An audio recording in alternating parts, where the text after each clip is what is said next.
Hello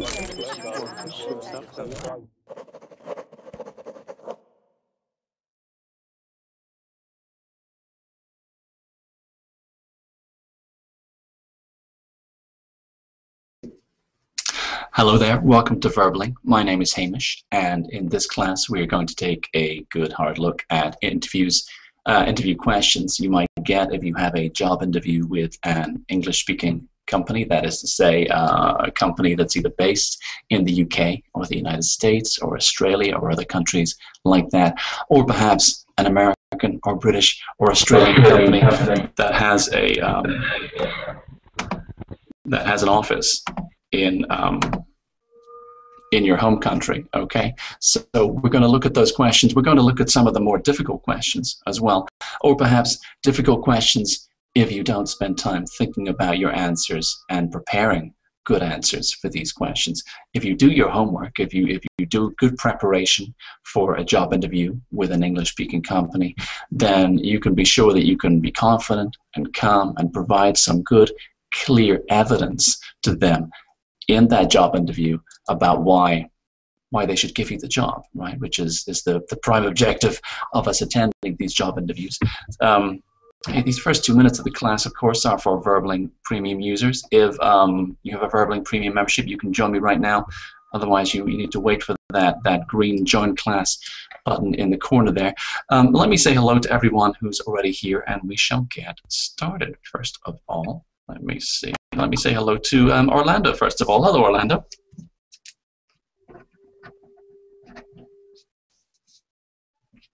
Can you, if you unmute that microphone, we can hear you.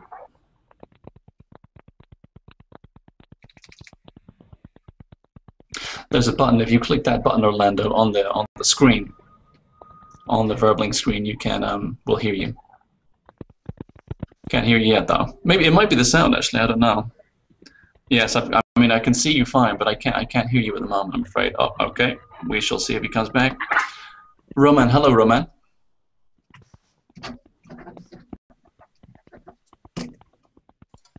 Hello, teacher. Hello, hello. Good to hear you. How are you today?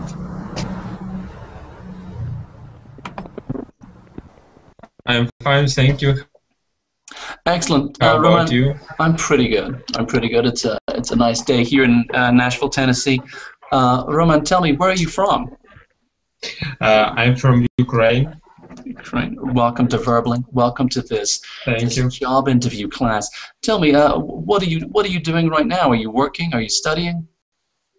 I'm working actually. At the moment, I'm prepare for my night shift, so I will be work at night. Okay. This night. And what do you do? I work as a chief operator for a big factory which produce sunflower oil. Oh wow, that's very cool. I think that's the first time in this class we've had someone doing that job. That's very interesting. Are you looking for other work? Are you looking for other jobs at the moment, or are you just looking to practice your English with us? I'm going to Canada next month, and I will have a lot of job interview because I'm going to look for a job for me there. So I think this class it's very significant for me. Yeah, oh, that's really great. Well, I do hope we have a really useful class for you today here on Verbling. Thanks for joining us, Roman. That's really good to meet you. Good to see you in class as well. So thank you for that. Let me say hello to everybody else. First of all, a welcome back to Carlos. Hello, Carlos. Hi, teacher. How are you today? Quite good. Quite good. Yes. Yeah, you've got some good sunshine outside on that window there. It's a good day of weather. Okay, very good. How about was it a holiday for you yesterday? Yeah, here in Spain was the day of work. Oh, no, I suppose that in all the world was the holiday of worker, the day of the worker. Well, it's interesting because in the United States, it wasn't a holiday, but in so many countries around the world, yes, it was a holiday. The United States has a Labor Day, but it's not until September. So it was just quite an ordinary day in the United States. But of course, in many countries in Europe and in Russia as well, it was it's a big deal. It's a big deal. Well, I'm glad you're doing well, Carlos. Thanks. Good to see you in class again. Let me see. Let me say hello to Jose. Hello, Jose Roman. Hello. Hello. How are you? I'm fine, thanks. And tell me, Jose, remind me, where are you from? I'm from Spain, the south of Spain, in Murcia. Okay, good to have you in class. Jose, tell me, what are you working? Are you studying? What do you do? I am working. Mm-hmm. I am working. I am a military man, but in some years I want to apply for a post abroad, and I'm interested in this class. Okay. Well, that's great. Welcome to the class. I hope this is a good, useful class, a good practice for you today. Jose, thanks for joining us. Thank you. Let me say hello to Liliana. Hello, Liliana. Welcome back. And how are you? I'm fine, thank you. And yes, yesterday we celebrate. It was holiday in the country. There were some. How can I say that? Protests, not protests. A lot of unions went to the downtown in the morning, but not all was good. Thanks to God. And I had a lunch with family yesterday. It was my sister's birthday, so we had a great time. And what about you? That sounds really good. Well, that's much better than my day yesterday. And how was your day? It was okay. It was fine.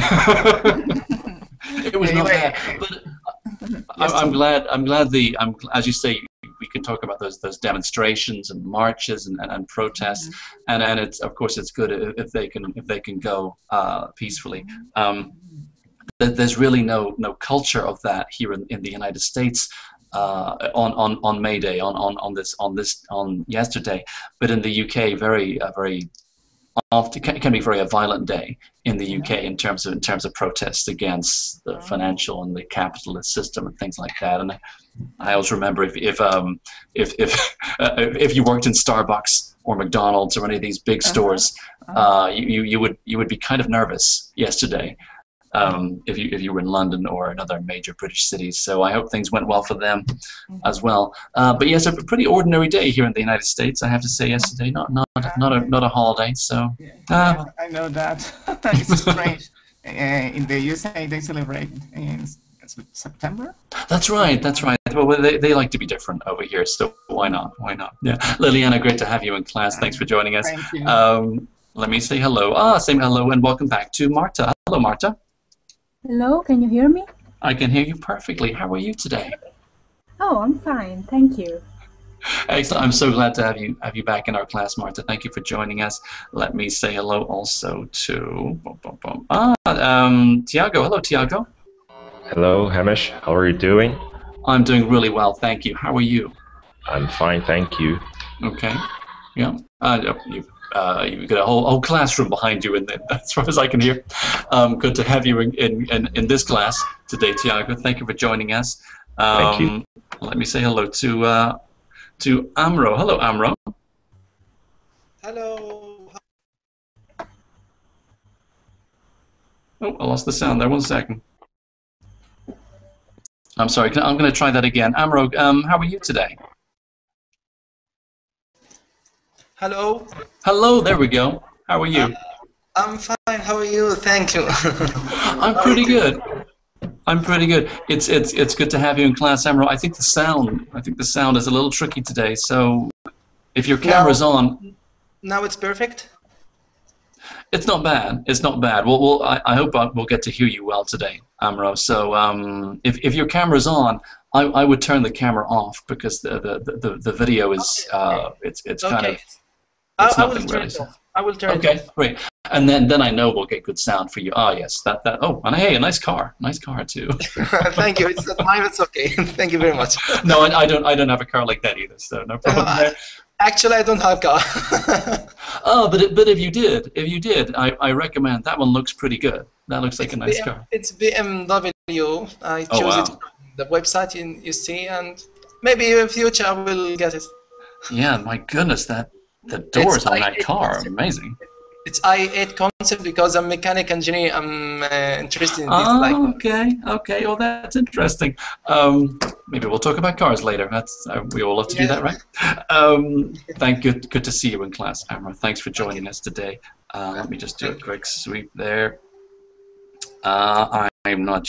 I've got one last person to say hello to. Now I'm going to try. Is it? Let's see. Supunta Chart. Tell me, how do I say your name? Yes, my name is Supanchachat. Oh, I wasn't. I was really almost close there. Supunta Chart.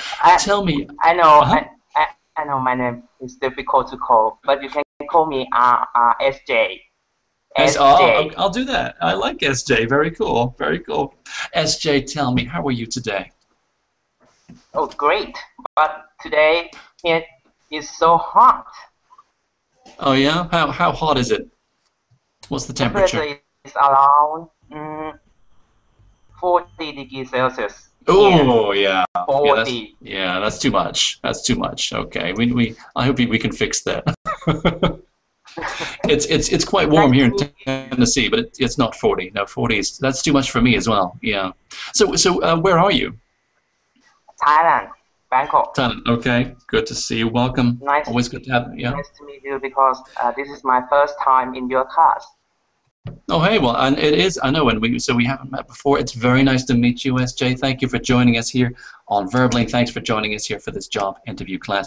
We are going to get started, okay? So great to see you all. Thanks you, and thank you for your patience as well while we make our introductions. I think I have 3 questions, right? Oh, yeah. Now, I want to start just as we did earlier in the week in our first class when we talked about those difficult questions. I want to try this question again, and I'm going to put it in the chat box, and it's a question that a lot of people think, oh, well, that's a difficult question. I don't think it's so bad, actually. What are your weaknesses? Okay, that's the first question we're going to look at today. What are your weaknesses? Everybody, what do you think? What are they looking for? If you go for a job interview and the interviewer says, well, what are your weaknesses? Why are they asking you that? What do they want to hear from you? They want to know our weak side of our character and know if they manage with us in future. But I think it's a difficult question. It seems like a difficult question. I mean, if we don't have an answer, it's a very difficult question, right? Are they really looking for bad news? Because I wonder about this, and I've given a few job interviews in my time, and of course I've attended a few job interviews in my time, and I think to myself, well, why would they ask for bad news? That doesn't seem to make sense, because in my experience, every time someone walks in the door for a job interview, I'm thinking to myself, oh, I hope it's this one. I hope it's this one, because then we can have lunch, right? You always, if you give someone a job interview, you want them to be great. You want to hear good things from them. So if we ask that question, what are your weaknesses? Is there a good way? Is there a positive way to answer this question? What do you all think? I think because sorry. No, Liliana, go ahead. We always focus on positive points. And they like to know how we turn the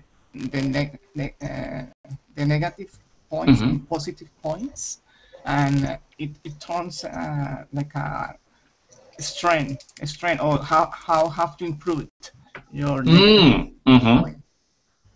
So, Liliana, can you think of an example that you could give For example, I said maybe I take a long time to do my job because I tend to be perfectionist.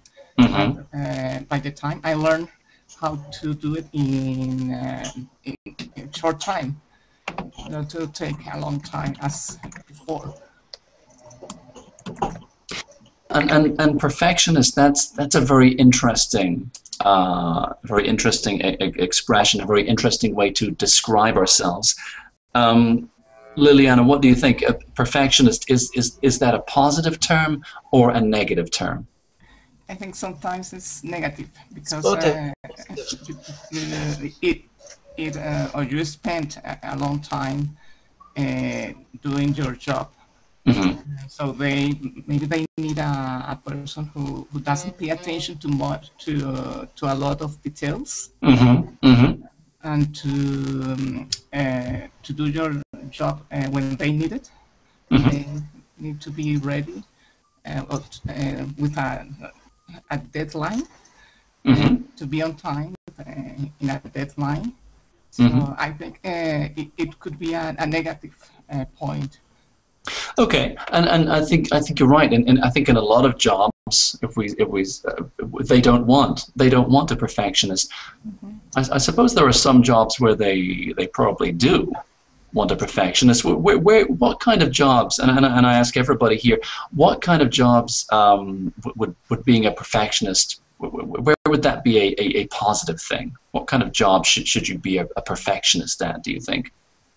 An accountant. Great example. Absolutely right. I think so. I think you need to look at yes, you would need that eye for detail. You would need to be very, very exact. I love the accountant. Yeah. Any other jobs? Do you think that? Can I say? Again, please. Can I say? Yeah. Sorry. Maybe. Yeah. Okay. Because, I like that one. When you make a fall, something can change to word. Like you lose your client, you lose your sue.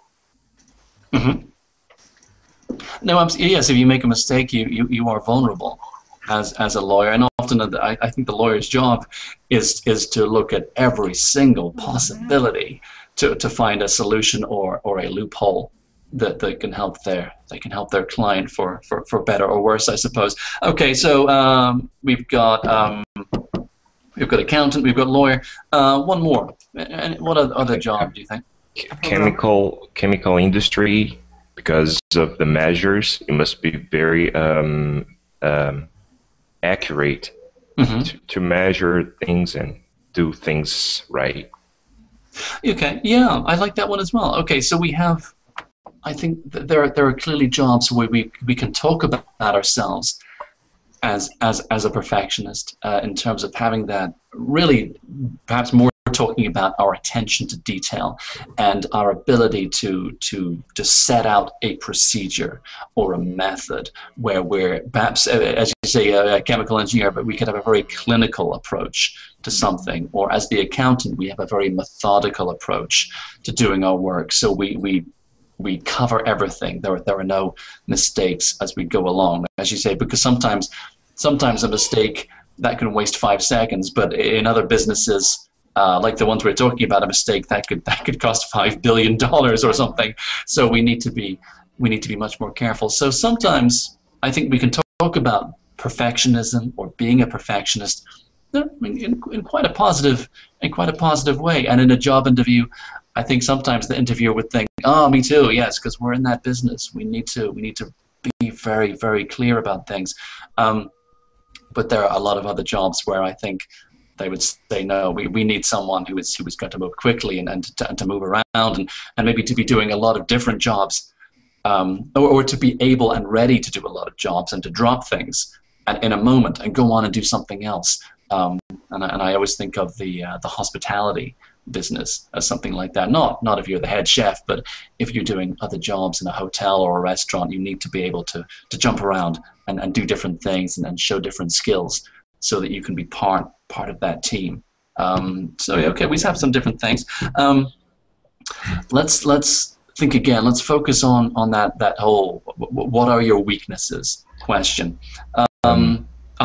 Yeah. Yeah, I'd like to answer this question as well, Mr. Go ahead. Go ahead, Tiago. As I said, the last class, I think we should start negative and finish positive. I have that idea in my mind because, of course, I'm not going to tell my real weakness. I can tell weakness that is not going to harm me that much, right? For example, I can say that I'm not good to give lectures, to talk in public, but I'm working on it. I'm reading books and I'm taking a course to develop this skill, and I'm trying to improve it. I like that example. Absolutely. Of course, that you know, to talk about that as a weakness, I think you're absolutely right, Tiago. It's a very good point to say, well, I'm not the best I could be yet, but I'm working on it. And you explain that. You say, well, here's what I'm doing right now to get better at that. Because of course we could say, oh, well, I wish I was better. It would be great if I was better, but that's never going to be enough. We need to demonstrate and show and reassure the interviewer that even if there's a weakness, we're going to get better. Yes, sorry. And yeah, I would like to add something that from my point of view, sometimes employer wants to measure our honesty. Maybe they want to know something about our self-criticism. Because if you said, I am good, I don't have weaknesses at all, maybe it's something wrong with you. I think that's a very astute point, Roman. I think that's pretty valid, right? I mean, if we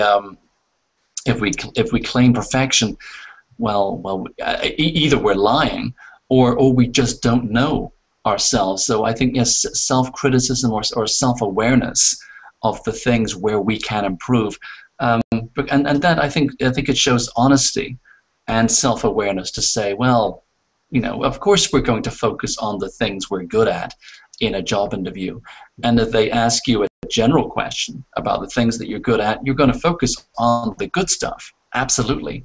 But if they ask you a direct question, what are your weaknesses, or where do you need to improve, we need to give them something real. I think that we mentioned a point already about, well, we're not going to talk about the weakness that would cost us the job, right? And I would put,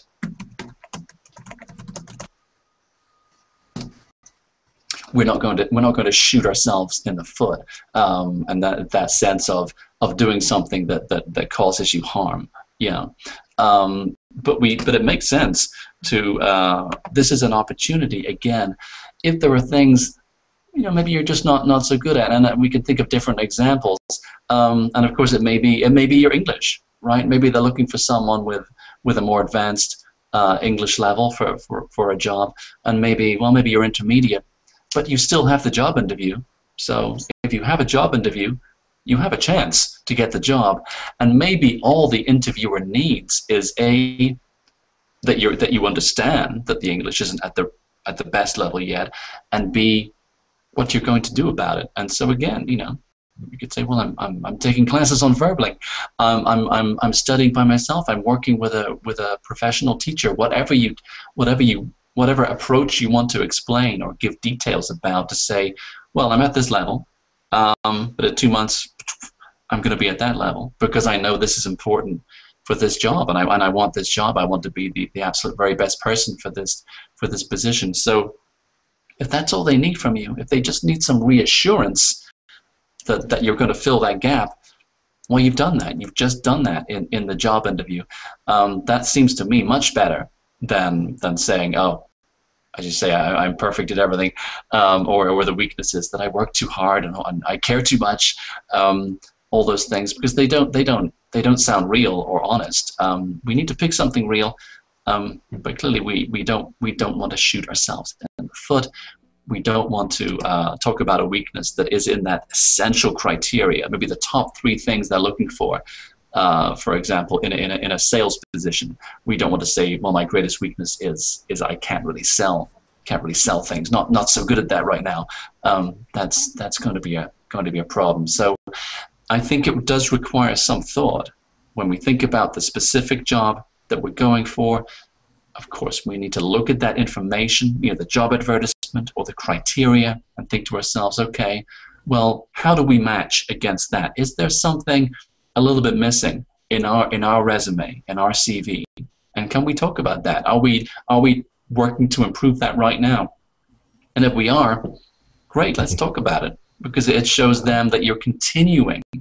And in this we're never going to stop. We should never stop trying to improve our skills and experience, and maybe our qualifications as well. So, and this all sounds like really positive stuff to me, because we're talking about training, about independent personal and professional development. So, and I have to tell you, people, organizations and companies, they like people like that who are taking charge of their own development. They're not waiting for the company to say, and we'll put you on a training course, right? They're not waiting for that. They're taking care of it themselves. So these are definitely positive things to talk about. For what sounds like a negative question, we can give I think a very positive and reassuring answer. Mr. Hamish? Go ahead. I'm so sorry. I don't want to monopolize your class, but this is a very interesting subject. Mm-hmm. And I forgot his name. The person who just spoke about lying. Well, I think this is not a good way, because I think the interviewer is prepared to know some body language, right? And Yeah. he will realize that you're lying. It depends on what you're doing. It depends on your behavior, right? So I think it's not a good idea. I think you should talk about yourself because that's what you know, but not be open up, like as you said. Absolutely. We don't need to tell the interviewer everything about ourselves. They don't need it. They don't want to know everything about ourselves. They just want to know, are we the right person for the job? And yes, if there's something, you're right. We can't lie in an interview, but we can choose. We can choose what we talk about, and we can choose the answers we give. We can choose the evidence and examples we use to back up our skills or our experience. We can do all those things. We're in control of what we say in an interview. Of course, when we're using English as a second language, well, that increases the challenge. I'm absolutely sensitive to that. But in terms of the examples we use, and in terms of the answers we give, that's up to us. And we need to be, of course, professional and to show integrity and honesty and be direct with people. And of course, we hope that they'll be direct with us.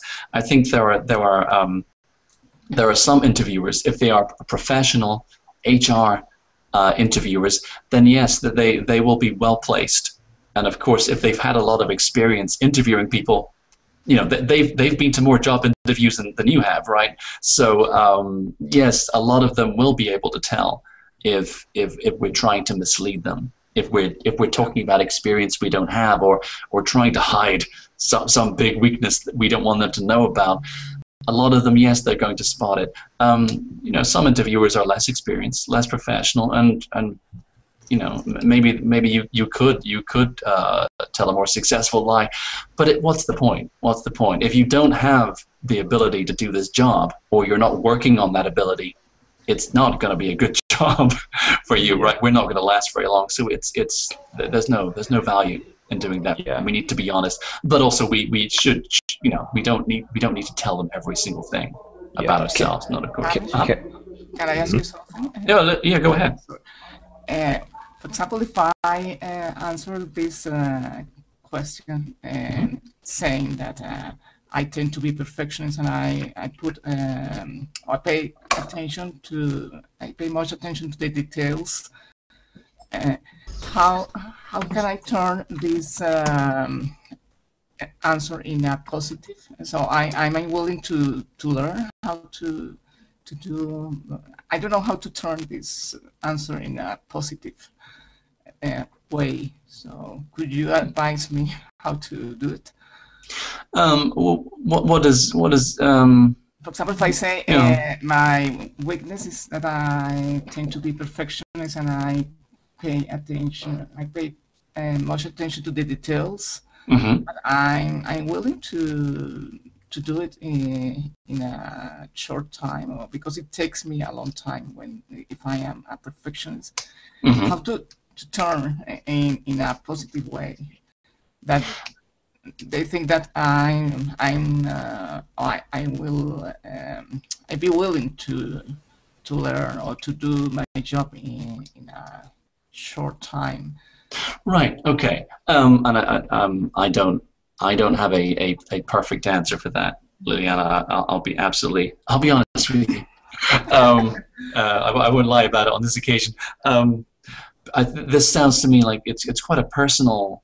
You know, the weaknesses or the things that we need to get better at, they're different, and of course our reaction and our solution to these are different as well. Perfectionism is not a problem I have, and I've always found it quite easy to drop things. And of course so I guess I wouldn't be a good accountant, maybe, for example, because I get a little tired with the details, and I much prefer to look at the big picture.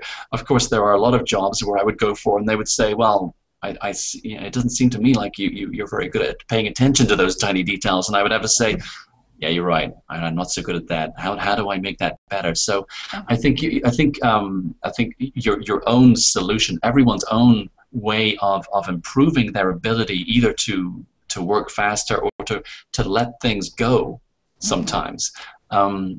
I think that you would have to really to give that some thought and think, well, what do I do? How do I make this better? And sometimes, you find your own solutions. Some people, of course, as a professional, they might go to a coach or a mentor or a manager in their organization and seek help, or just ask colleagues. And I mean, I know as I moved professionally in jobs, I always looked at the people above me and thought, well, how do they get that done?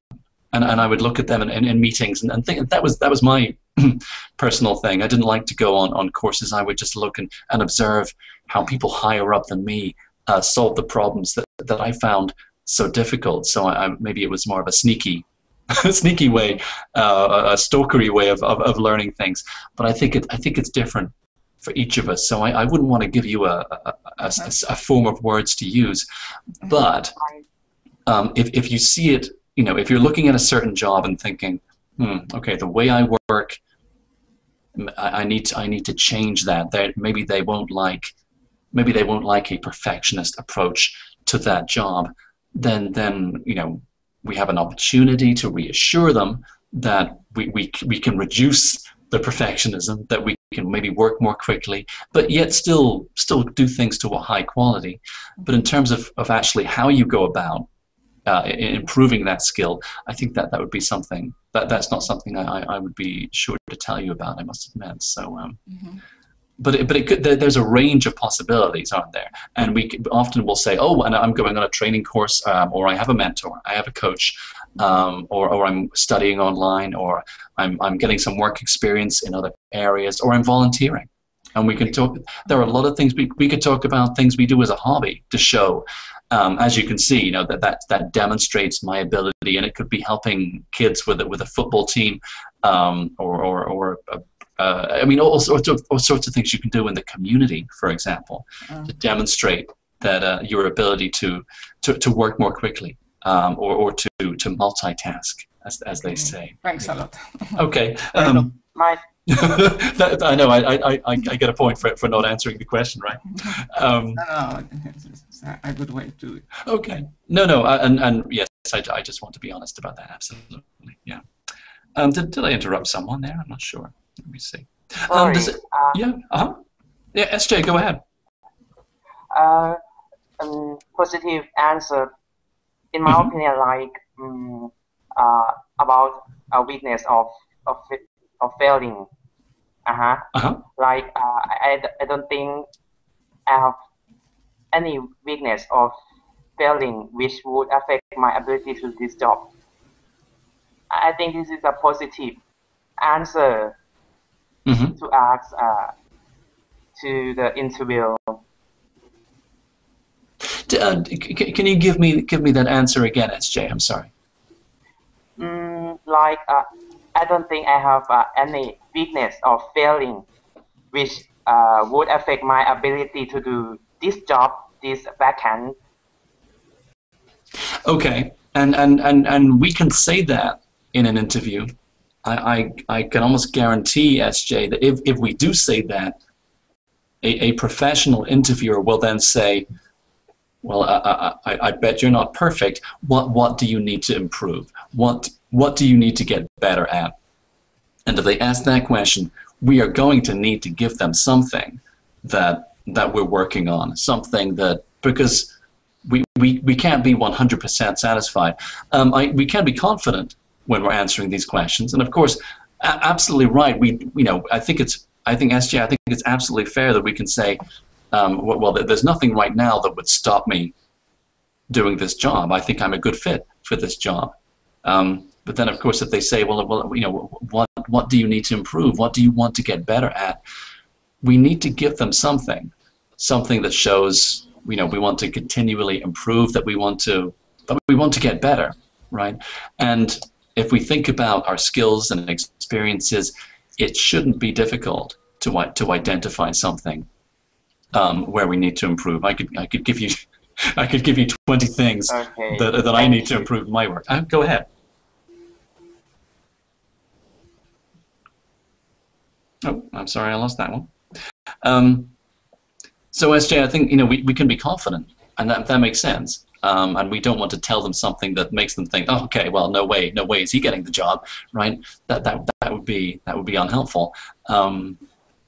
But it's worth talking about the things that we need to improve. And of course, hey, if your resume, if your CV is a perfect match for the job, if you've got every single criteria they're looking for, fantastic. I don't think I've ever gone for a job where I hit every single thing, because they often they may have 10 or 12. They have the essential criteria, and yes, I want to match that. But often they'll have, it would be nice. They have desirable criteria, and sometimes those criteria, the things they're looking for, well, sometimes they're impossible for us to match every single one, because we would have had to work 7 different jobs for 5 years to get all that experience in all those things. Maybe it's related to using certain kinds of software or project management systems, professional qualifications. The list of things employers want from us, the perfect candidate, it can be infinite, yeah. But it's kind of hard well, it's impossible really for us to be every single thing that they might want. So when it comes to those desirable criteria, we have an option there. We have an opportunity to say, I see there's some things that you would like, and one of those, yes, I'm not as good as I need to be right now, but I'm working on it. And I think that would be, if we could talk about how we're improving it, that would be helpful. Yeah. I see. Okay. So yeah, we don't want to give them something that means they have to cross us off the list. Not at all. But yeah, definitely think of something. Just and if you're a great match for the job, tell them that. Of course, this is a good thing. This is a good thing. There's always going to be something that I think you need to improve. I know for myself, my goodness, I lost count of the things I need to improve. Absolutely.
One moment, excuse me.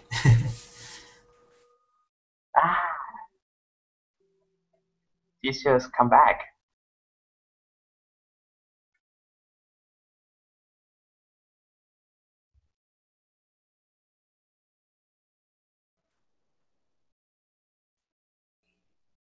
Hey, teacher, I'm afraid you are mute. Yeah, we can't hear you, Hamish. I made the cardinal mistake. I'm so sorry. But yeah, so we had a server error, and nothing I could do about that. But I'm glad to see you again. Thanks for staying. Thanks for staying. I appreciate it. I think I killed the hangout by asking if we wanted to by moving on to a second question. Where do you see yourself in 5 years' time? I'd love to ask you right now. Why do interviewers ask this question? It seems like a very difficult question to ask, to sort of look into the future like this and think, 5 years, okay, this is what I look like, this is where I am. Why do they ask a question like that? What are they looking for?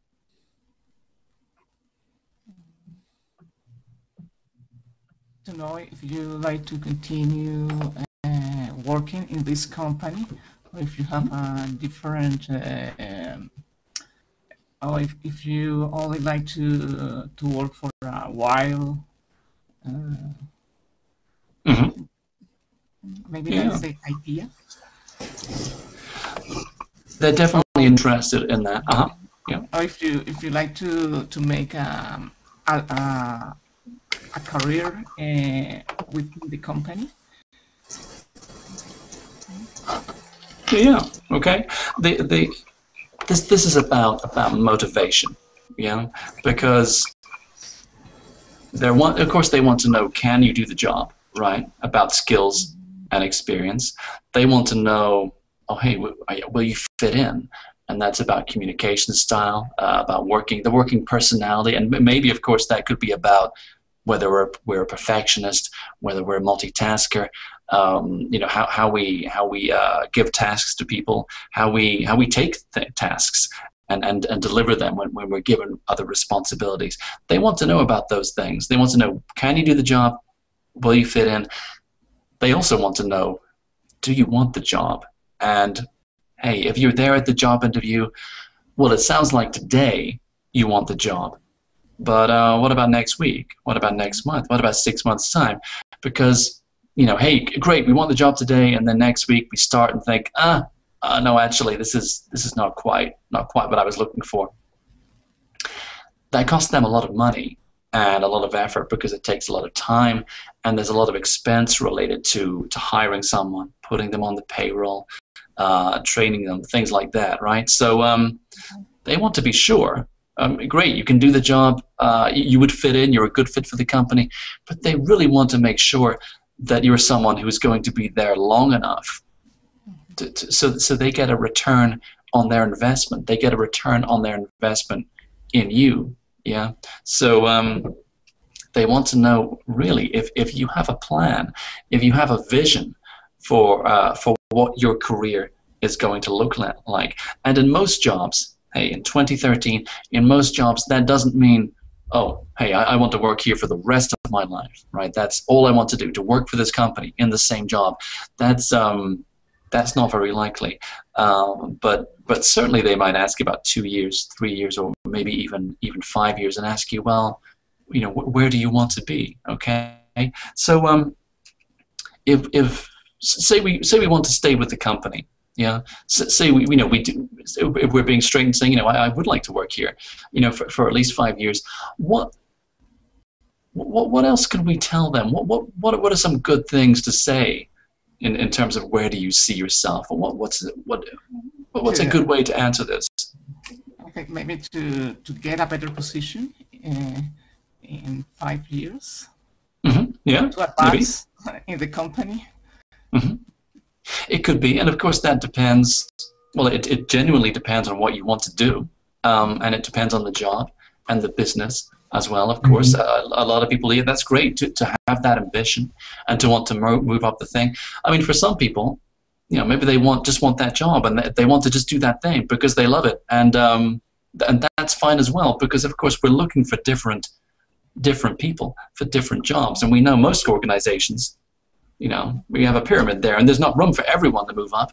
So if you honestly want to progress, tell them. If you're happy doing a certain job and just, you know, doing that and becoming excellent at it, you can tell them that as well. But we need to know. We need to know, first of all, because we need to answer the question, but we also need to know because this genuinely helps us work out if we want that job, right? Because we should have some idea of where we want to be. Whether they ask the question or not, this is just about planning our career. And it doesn't mean we have to plan in 10 years to be the boss of everything in the entire world. We can have quite a humble plan, but we need to have something in place. And that, you know, we could be planning around family, around travel, around study, around all kinds of things. But if we don't have a plan, things tend to not happen, yeah, because things don't tend to just fall in our lap like that. So they're looking to see partly, yes, what is your interest in this company? Yeah, that's interesting to them. Of course it is. And they want to see if you're enthusiastic and passionate about working for them for a period of time. Absolutely. And they're also interested in, you know, are you passionate about the business, about the industry? Do you want to advance? Do you, you know, do you want to get a better job there or somewhere else? They're interested in these things for their, you know, for their own benefit, and also because, you know, if we have a clear idea of what we want, it's a good thing to talk about, because again, it will demonstrate that professionalism about the way we do our job and also the way we look for jobs as well. Because if you have a clear idea of what you want, it's easier to persuade a company that you're the right person for that job. Because if we sit there saying, I'm not really sure, I'm just playing it by ear, I'm just going to improvise and kind of see what I like next year, I'm not quite sure what I want, that's so iffy, so unreliable that I can't give that person the job, because I don't know, they're going to change their mind in a week's time, right? So good to give them something solid. Does anyone want to, are there other examples of things? Yes, I would like to. Yeah. Can I start my my presentation about with? I can tell, for example, I see myself as a leader of a very joint command, which has the same target to development of a company. So I'm thinking of myself, something like this. That's show my future attempt. So it's maybe it shows that I see myself in this company in future, because I think it's very important on the job interview. Yeah, I think that's an excellent point. An excellent point, Roman. Thank you for making that. And I agree. It's so good if we can make a connection or draw a parallel between us, between our progress and the company's progress. So here's us, here's the company, and we're saying, well, in 5 years' time, I want to be, you know, I want to be doing something. I want to be doing X that adds value, that helps this company succeed.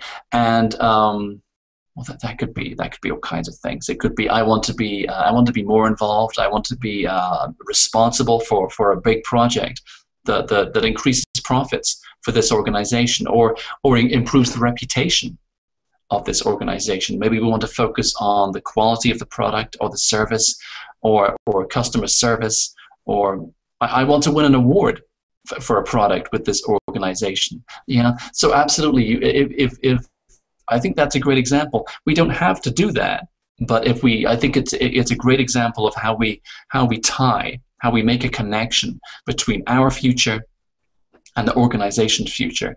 And of course, the more we know about the company, well, it's not hard to look on most websites. They'll have their business plan, their goals, their objectives. Really not that hard to look at that company and say, okay, what's the connection between what I would do in this job and their success and their future? And if we can make that connection and show that we are enthusiastic and we are motivated to be a part of that company's success, well, then it's much easier for the interviewer to see you in that company, because you've just drawn them a picture about you being part of that, about that future success. These are good things for them to hear, especially if we can be specific and show an awareness and an understanding and an empathy of where this organization is going. Sometimes you do that kind of research and look at where a company's going, you look at its financial base, the way it treats and develops its staff. Sometimes you do that homework ahead of an interview and think, oh, actually, no, I don't actually like this company.